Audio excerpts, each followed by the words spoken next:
October 12th, I am 5 feet tall.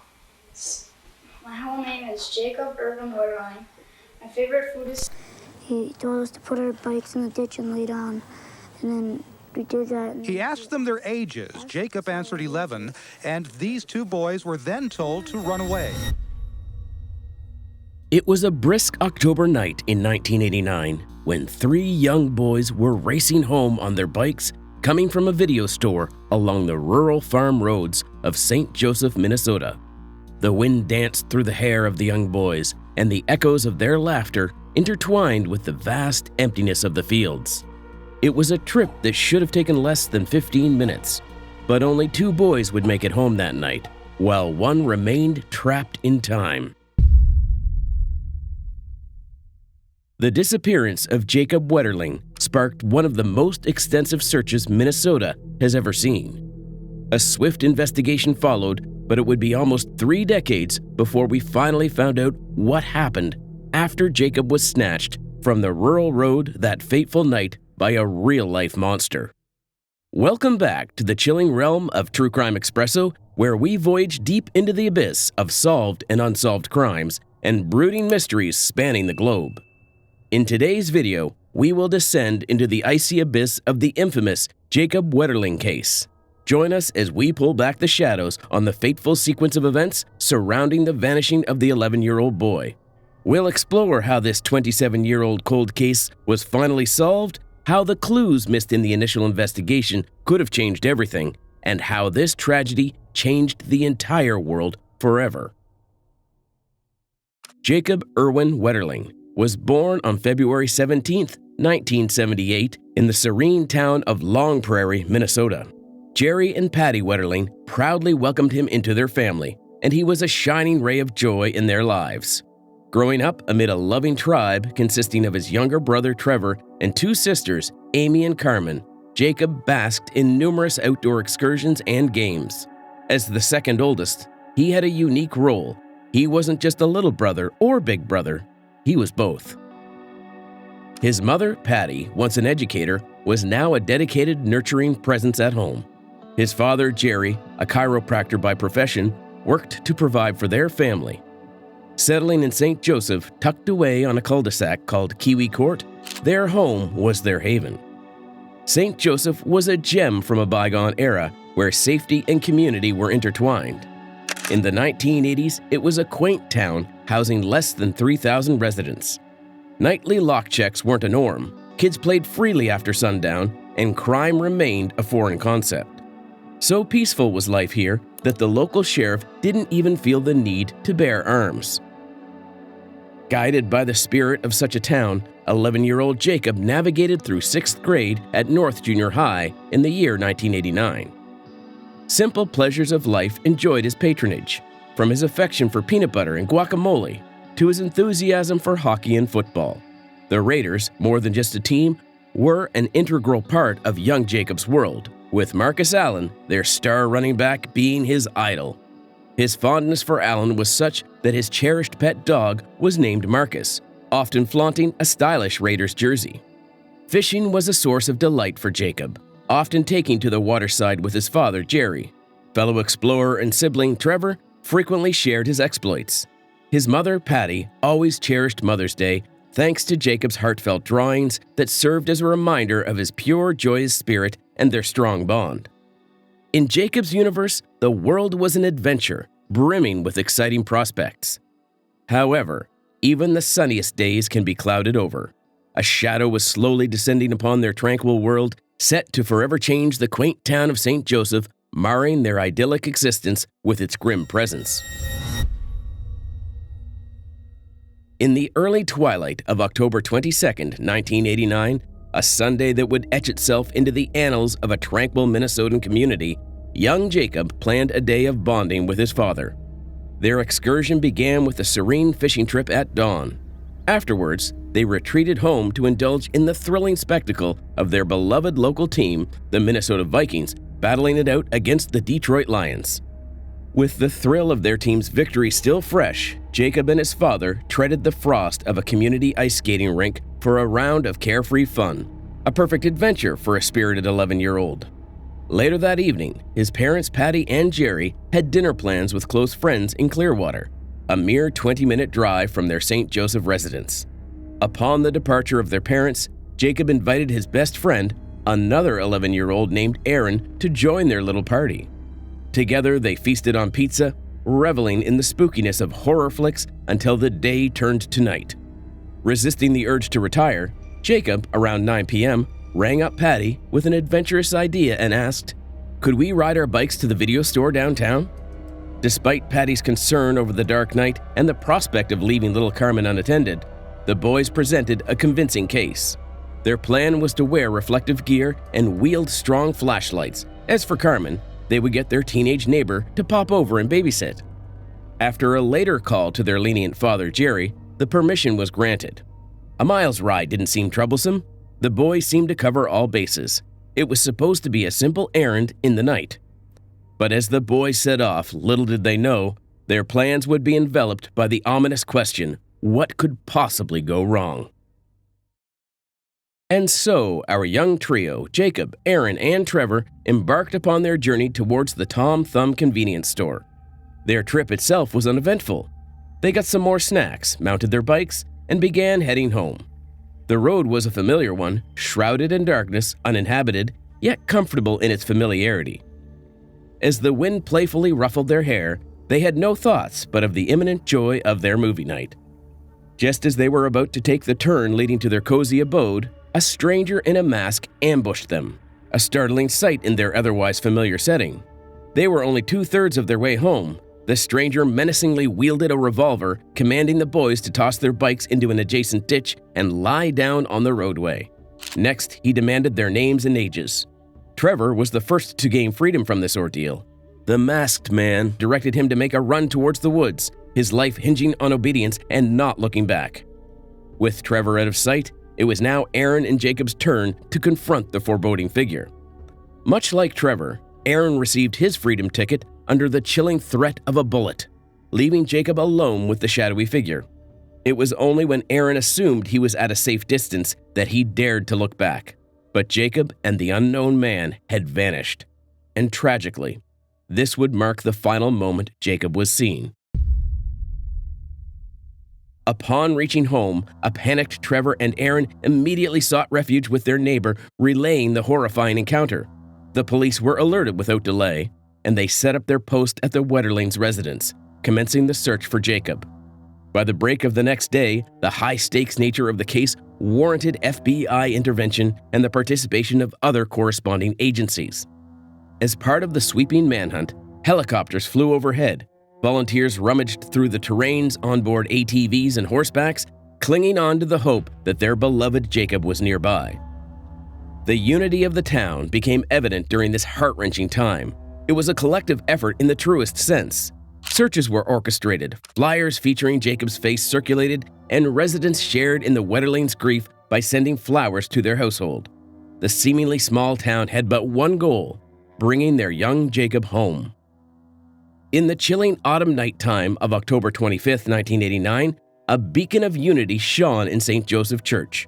Over 500 souls gathered in a solemn prayer vigil for Jacob, whose tragic disappearance still hung like an eerie fog over the small town. 2 days had passed since the young boy was last seen, and the Leviathan task of finding him alive was proving increasingly elusive to the investigators relentlessly pursuing the case. Still missing tonight, Jacob Wetterling, age 11. This was one more day of agony for St. Joseph, Minnesota, population 3,200. The kind of place where you don't expect a child to be kidnapped at gunpoint. NBC's Dan Molina. The search for the boy has been massive. It's the most feared type of abduction, one by a complete stranger, no ransom note, no contact. This is where it happened, less than a mile from Jacob's house. It's back over that way. Jacob, his little brother, and one other boy had gone to a convenience store to rent a videotape. When they reached this spot, they saw the man dressed in black, holding the gun. This media exposure triggered an avalanche of tips, pouring in from each corner of the great American landscape, only intensifying the already fevered search. A hefty reward of $100,000 was put forth for the safe return of Jacob, further fueling the public's involvement in the case. The FBI soon announced their dedication squad of 20 agents examining every inch of the case, reaffirming to the world their commitment to bringing Jacob home. November 6th saw a significant development as investigators circulated a sketch of a mysterious stranger. He was spotted at a nearby convenience store on the eerie night of Jacob's disappearance. The nameless figure, a white-haired Caucasian male, seemingly in his late 50s, gave off a disconcerting vibe to the customers, his cold, unwelcoming gaze penetrating the store's tranquility. Despite their best efforts, this man remained elusive, shielding himself from the grasp of law enforcement, thus compelling them to circulate his sketch. An FBI profiler was brought in who chillingly predicted that the likely abductor was a white loner bearing a physical deformity and a sinister past. This unnerving profile propelled the investigators to local sex offenders' doors, hoping to find a face that matched the prediction. Their relentless pursuit continued as many of these dubious men were grilled with relentless questioning, and a select few even forced to provide DNA samples. Despite their tireless efforts, a breakthrough eluded them. The shadowy figure responsible for this grave crime remained a phantom, leaving no trace that could bind him to his horrifying act. Investigators recalled a very similar case. 9 months before Jacob was kidnapped, 12-year-old Jared Scheierl was abducted and sexually assaulted in Cold Spring, a nearby town. Jared was on his way home after dark when a man stopped and asked him for directions. Jared was forced into the man's car and sexually assaulted, then was threatened with a gun. Jared was later able to describe his attacker, recalling his low, raspy voice and chilling final command: "Run and don't look back, or else I will shoot you."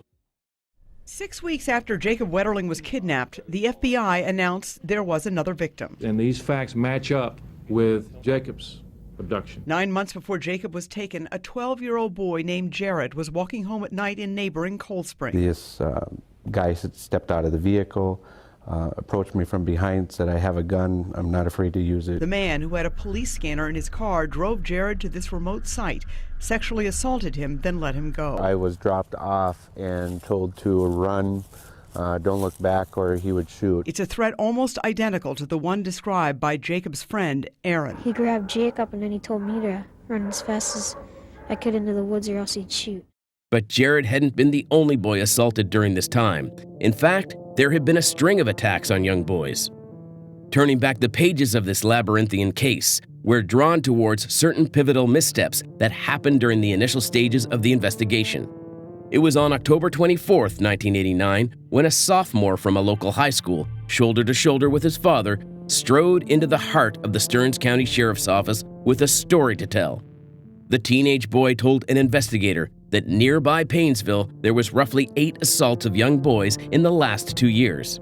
How these boys had been snatched from their bikes reminded him of Jacob's abduction. He told the investigator to talk to Officer Bill Drager at the Painesville Police Department. For whatever reason, this lead was only followed up on in January 1990. This delay led them to a name that would eventually become a gruesome underscore of this tale: Daniel James Heinrich, a resident of Painesville. An FBI agent had previously interviewed Danny in December 1989, where he denied any knowledge of the crimes involving Jacob or Jared. He was again interviewed by investigators on January 10th and questioned about the Painesville attacks. Danny also gave samples of his body hair and gave investigators his tennis shoes. 2 days later, Stearns County Sheriff's Detective Steve Mund took photos of the tires on Danny's blue 1982 Ford EXP hatchback, comparing them to the plaster casts taken near the scene of Jacob's abduction. Detective Mund found Danny's tires shared a striking resemblance. That said, they would need a whole lot more than tire tracks to tie Danny to this crime. As the investigation pressed on, Danny Heinrich increasingly found himself under the microscope. Authorities caught wind that Danny owned yet another vehicle until 1989. On January 16, 1990, Jared was asked to sit inside a 1987 Mercury Topaz that had once been in Danny's possession. When inquired about how closely this car mirrored the one that he had been coerced into, Jared rated it a solid 8 or 9 out of 10. An interesting piece of evidence emerged. A fiber collected from Jared's clothing, worn on the awful night of his assault, bore striking microscopic and optical resemblances to fibers harvested from the Mercury Topaz. Fast forward to February 9th, 1990, Danny found himself in handcuffs, arrested for his suspected involvement in Jared's abduction and assault. Yet, in the face of this mounting evidence, Danny maintained his innocence. Even against this backdrop of suspicion and pressing queries, he was released without charges, despite the alarming indication that Danny's past and present actions warranted a deeper dive. By 1991, his name had mysteriously stopped appearing in the investigative files related to Jacob's case. The days rolled into weeks, weeks morphed into months, and before anyone realized, years had slipped away. The once blazing case of Jacob Wetterling had now turned bone-chillingly cold.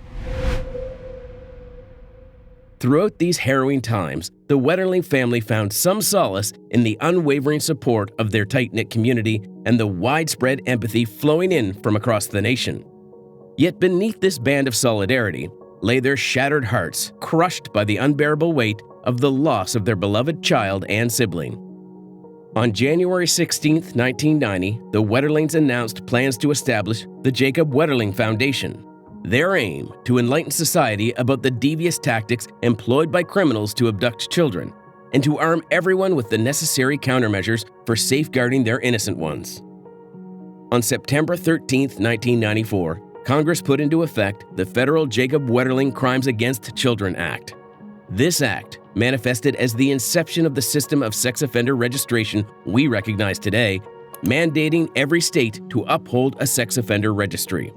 This law led to many missing children's cases being solved and will continue to help the communities forever. Despite the unremitting passage of time, Jacob's mother found herself perpetually ensnared in a never-ending daydream. In her thoughts, Jacob would be pedaling back home on his bicycle, swinging open the front door, his face lit up in a smile, his voice echoing, "Mom, I'm back." A moment she anxiously longed for, yet a moment that heartbreakingly never arrived. In 2007, Jacob's sibling, Amy, opened up about their enduring grief. She stated, "It's been more than half of all our lives we have gone through having one less person in our family. It doesn't necessarily get easier. I guess, just learn how to live life," she shared with profound emotion. In 2010, Joy Baker, a 43-year-old mother of two, felt an inexplicable pull towards the disquieting case of Jacob Wetterling.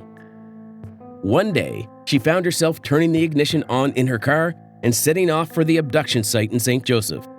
On the grounds that witnessed the heart-wrenching incident, she felt a compulsion to unearth the truths that had remained buried for too long. Despite the daunting task ahead, Joy clung to what she was most skilled at: blogging.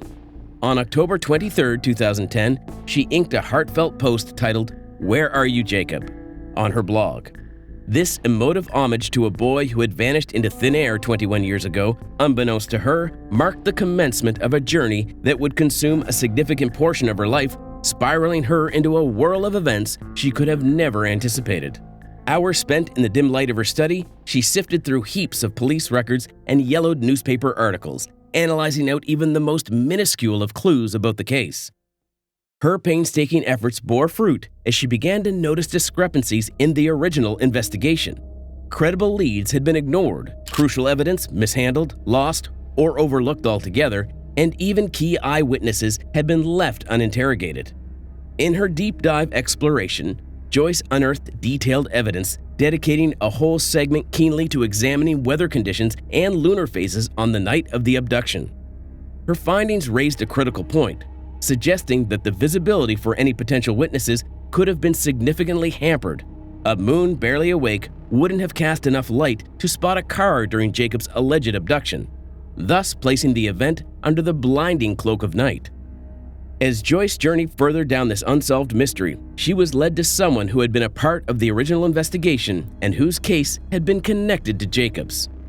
Jared Scheierl, now in his 30s and desperate for closure and justice, Jared joined forces with Joyce. Together, they embarked on a mission to pick up where the trail had gone cold. The duo found their breakthrough within the crinkled pages of history, an archived newspaper story from 1987, gathering dust but still holding a treasure trove of secrets.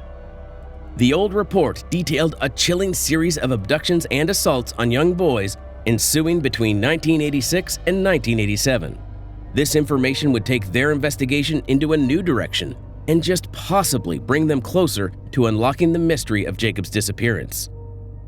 A spine-chilling pattern began to emerge. A masked and armed individual seemed to single-handedly orchestrate this reign of terror. The incidents were all centered around Paynesville, a small town merely a half-hour drive away from Jacob's last known location. Jared and Joy were able to track down several of the victims.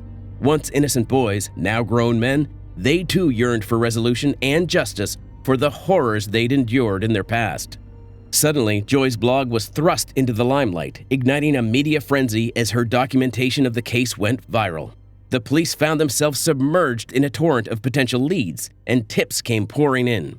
A case that had been dormant for decades now captivated a national audience. In a striking turn of events, on July 10, 2015, there was a significant breakthrough in the investigation. Investigators discovered a correlation. DNA evidence on Jared's sweater from the time of his abduction seemed to match the DNA samples taken from the body hairs of a man by the name of Daniel James Heinrich back in 1990. Now, almost hitting his 60s, Heinrich had been on Jared's and Joy's radar, but there was never any concrete evidence to convict him.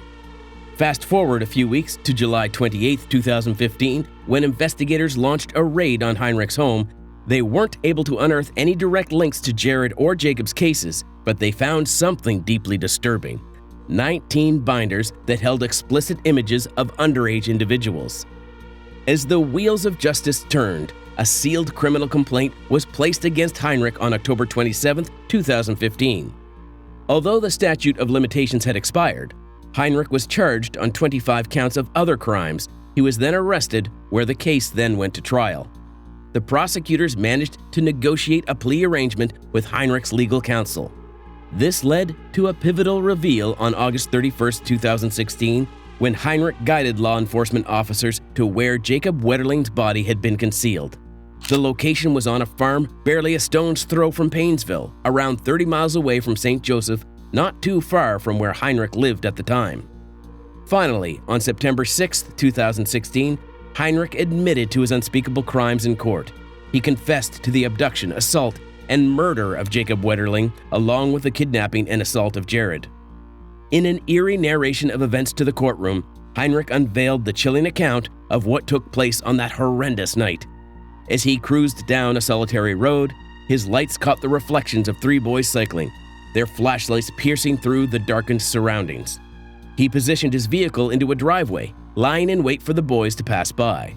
He then swiftly enacted his plan, seizing Jacob while leaving the 2 other boys with a blood-curdling command to run. Jacob and Heinrich then cruised down the dark roads to Paynesville to an area in which Heinrich was comfortably acquainted. After driving for a while, he pulled off Highway 33 and parked the car. It was here that he assaulted Jacob. Alarmed by the piercing sound of police sirens echoing in the distance, Heinrich panicked. In his distress, he shot Jacob in the back. After committing the unspeakable act, Heinrich discarded Jacob's body in a gravel pit, sneakily tucked away near a sewage pond road. The eager anxiety to conceal his crime drew him back to Jacob's discarded body. He then hauled the lifeless body of Jacob nearly 100 yards north from the place of his cold-blooded act. There was some construction happening in the area nearby. That is when he found a bobcat, an excavating machine which he had knowledge of how to use. He used the bobcat to dig a grave and buried Jacob's body in it. Heavy with guilt, Heinrich reported returning to the grave a year later, discovering that Jacob's grave had been partly exposed, and saw Jacob's red jersey was visible at the time. Alarmed, he gathered as much as he could of the skeletal remains. His cruel plot continued as he relocated the scattered remains across the highway to a remote farm situated in Paynesville. This location was the one he pointed investigators to following his arrest. Doug Voss learned the beginning to Jacob Wetterling's story when he was in junior high. The first thing you don't think of is that it could be as close as it was. Never imagining it would end in the fields he's now farming just outside Paynesville as a father himself. Just behind these trees is where investigators recovered Jacob's remains last week. In a verdict that caused a profound ripple of disappointment across the nation, Danny Heinrich, aged 53, was penalized with a mere 20 years in federal prison on the basis of minor material charges. Sadly, justice was not served in this case. Danny Heinrich went on living his life after committing unspeakable acts and escaped being sentenced for murder. When Heinrich finally took the podium, those words seemed difficult to say. Mr. and Mrs. Wetterling, my heinous acts and my selfishness are unforgivable for what I've taken away from you. I'm very sorry. Heinrich paused often during his statements. He sighed heavily several times and kept his head bowed. He went on to say, "Many of you probably wondered how I kept this secret so long, to spare myself and the humiliation to my family." After that, Heinrich trailed off and didn't seem to be able to finish what he'd prepared to say. He walked away from the podium, shaking his head. It took 27 long, agonizing years before the Wetterling family could afford their beloved son a peaceful farewell. The case of Jacob Wetterling shook the small town of St. Joseph and brought national attention to the issue of child abductions. For 27 years, he was the brown-haired boy with the smiling eyes showed on missing posters, billboards, milk cartons, and pizza boxes. While justice was not fully served in this case, the Wetterling family at last found solace, laying Jacob to his final rest in the St. John's Abbey Friends Cemetery in Collegeville, Stearns County, Minnesota. Joy Baker, who tirelessly endeavored to probe into the case, found a place of warm friendship with the Wetterling family amidst the turbulent investigations. She asserted that her motivation was never fame or commendation, but the raw empathy of one mother desiring to aid another mother. Through this awful tragedy, Patty Wetterling and Joy Baker have now become lifelong friends and even wrote a book together about their story titled Dear Jacob, A Mother's Journey of Hope. By the virtue of the Wetterling Act and advancements in DNA technology, hope flickers anew for resolving the remainder of cold cases and preventing future abductions. Jacob will always be remembered as the smiling young boy who loved hockey, football, and fishing, and whose tragic abduction changed the world forever.